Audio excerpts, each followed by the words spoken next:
Okay, so let's be honest. You, like most people, including myself, sat down and wrote out some goals or resolutions that you want to make happen this year. These goals could be anything from losing weight to learning a new skill to making a skill you already have better to being more outgoing or anything like that. And chances are you're probably on track for some of them. If you are, congratulations! You're part of the roughly 8% of people who actually follow through on their New Year goals. But if you have started to fall a little bit behind on your resolutions, know that you're not alone. One athletic social media site called Strava says that most people tend to stop working on their goals by about January 12th. The truth is, maintaining goals is kind of difficult, but what if sometimes we make it a bit more difficult than it should be? To answer that, we have to ask ourselves, what keeps me from achieving my goals? Now, there are several answers to this, but let's just focus on a couple of the most popular ones. Now, one reason I personally don't follow through on some of my goals is I either overestimate what I can do or try to do too much. And trust me, doing this makes climbing this mountain of tasks seem impossible, especially because most results don't show for quite a while. And if you've never run any more than a few yards at a time, setting a goal of running a marathon by the end of the year might not be the best goal to try to achieve this year. And if you do this, you aren't alone, because most people overestimate what they can do in a year and underestimate what they can do in 5.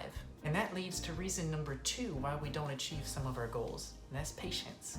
Especially if we've set some big goals for ourselves, we're probably not going to see many results a week or 2 in. But that's okay, because remember, a year has 365 whole days, and sometimes 366, because why not? It is super important to be patient with yourself as you work on your goals. Most of the time, results will come as long as you are consistently working towards your goals and making sure that you're keeping track of your progress. And to do that, let's take a look at some things that we can think about when we're setting our goals. The first step is pretty obvious, and that's to pray about the goals that you're setting and making sure that they line up with what God is calling you to do. This is easily the biggest thing that you can do to make sure that your plans are lining up with His. Secondly, there are tons of different methods that you can use to set goals, but the one that I personally use is called the SMART method. The SMART system helps you choose and measure your goals by making sure the ones that you're setting are specific, measurable, achievable, relevant, and time-bound. Let's break it down. You want your goals to be specific because you want a clear direction of where you want to go and what you want to achieve. So instead of simply setting a goal to eat healthier, try choosing 2 or 3 things that you want to do healthier. This could mean cutting out sugary drinks or eating more greens. And you also need a way to measure your goals to make sure that you're on track. An example of this could be completing a course, uploading a certain number of videos, or anything that'll help you measure when you've achieved your goal. And like we talked about earlier, you want to make sure that you're choosing goals that are achievable and realistic. You may not be able to run a marathon this year, but you could choose to run a certain number of 5Ks or maybe even a half marathon. Now, this also means that you have to be realistic with where you're at. If you've never touched a piano before, winning a piano competition in your first year of playing may not be the best way to measure your growth for that year. But then again, there are these child prodigies that make me question why I spent 4.5 years going to school when they make piano playing look so much easier. I could kind of cry sometimes.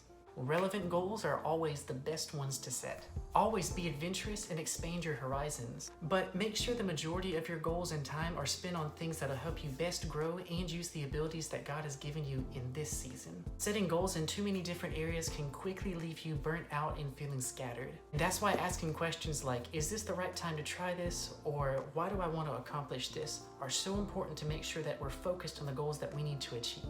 And finally, making sure that our goals are time-bound will give us a healthy push to follow through.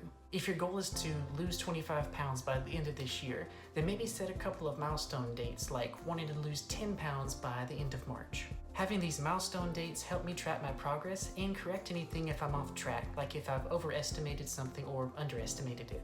Oh, and remember not to be too rigid with your timelines. Now try your best to stick with them, but remember that things do come up in the year that may impact or even change your goals. So be disciplined, but be flexible too.